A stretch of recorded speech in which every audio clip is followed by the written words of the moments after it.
నిద్దురలేవమ్మా తల్లి నిద్దురలేవమ్మా పసుపు కుంకుమతో భక్తులు వేచినారమ్మా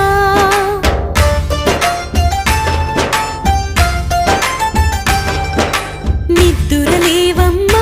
తల్లి నిద్దురలేవమ్మా పసుపు కుంకుమతో భక్తులు వేచినారమ్మా